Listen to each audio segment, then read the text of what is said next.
Chapter 62, page 4. Let's get semi-religious, at least as a scientific creationist, if you will, accepting the idea that everything eventually evolves into something.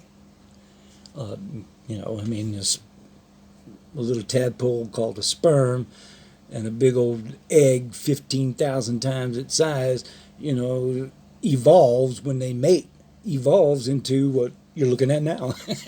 Anyways, so we'll take the biblical creation story because that's how I want to tie everything in.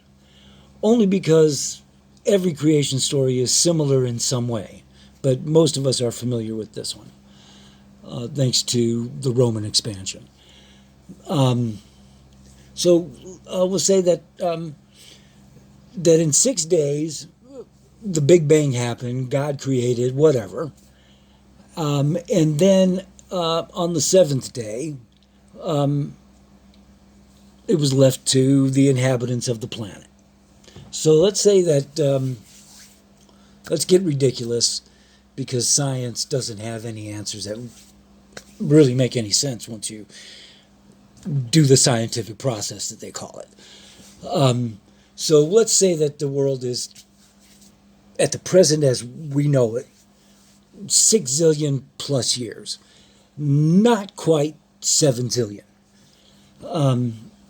So therefore, let's just say that we're in that resting period where it's up to us. And let's not take into the idea of extraterrestrials and things, or even gods for that matter. Let's just say at one point in time, we had the technology because we were, as it says in one Old Testament, one Tanakh story, the Tower of Babel. We all spoke one language.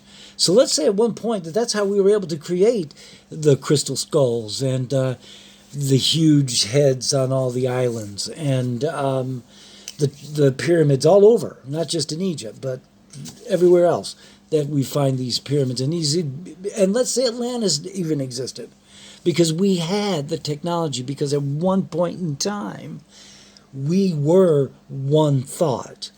But what happened was, it wasn't necessarily God that destroyed us, but it was the idea that that's where greed really took control. We thought we could democratically assign a cadre of intelligence that we could trust. But unfortunately, there was too much rivalry in there. And that's how come we haven't made it to where we want to be. And that's something to think about.